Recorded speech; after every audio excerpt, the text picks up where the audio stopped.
બોટાદમાં શ્રાવણ માસના પ્રથમ દિવસે પૌરાણિક વૈજનાથ મહાદેવ મંદિરે સવારથી ભક્તો પહોંચ્યા દર્શને અને શિવ ભક્તિમાં લીન બન્યા હતા। આજથી શરૂ થયેલ પવિત્ર શ્રાવણ માસ નિમિત્તે ભક્તોએ મહાદેવની પૂજા અર્ચના કરી।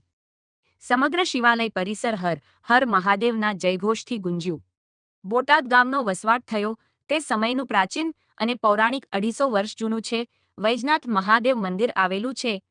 વૈજનાથ મહાદેવ મંદિરમાં બ્રહ્મા, વિષ્ણુ અને મહેશ આમ એકી સાથે 3 શિવલિંગ આવેલા છે। ભક્તોએ ત્રણેય શિવલિંગની પૂજા અર્ચના કરી ધન્યતા અનુભવી હતી। જ્યારે બીજી તરફ બોટાદના પૌરાણિક મસ્તરામ મંદિરે શ્રાવણ માસના પ્રથમ દિવસે ભક્તોએ મહાદેવની પૂજા અર્ચના કરી ધન્યતા અનુભવી હતી।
આમાં મોડવા ભાઈ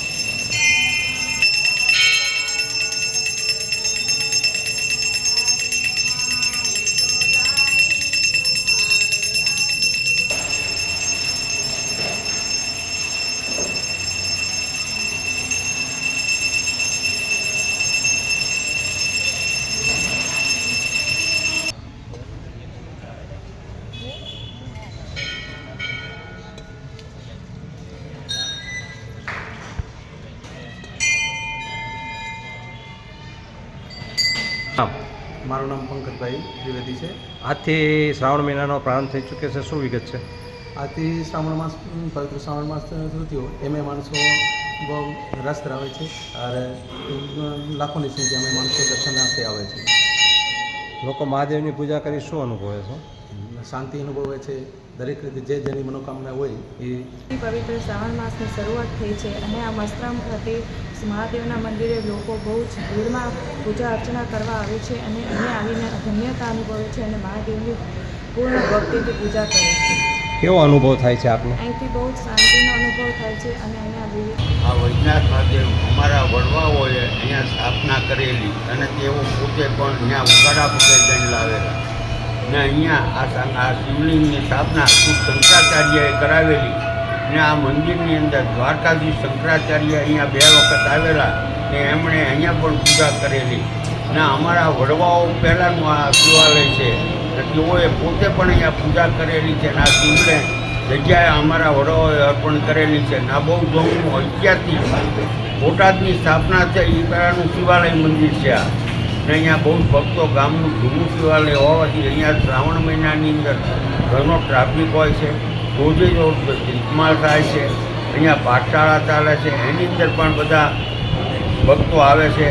એ સિવાય 10 સોમવારે રુદ્રાભિષેક થાય છે, પછી અમુક ટાઈમે એનો આખો લઘુરુદ્ર પણ થાય છે અને બધા ભક્તો ભાવિકોથી આવી અને શિવલિંગની પૂજા કરે છે, શિવલિંગ દર્શન કરે છે અને મનોકામના હવની અહીંયા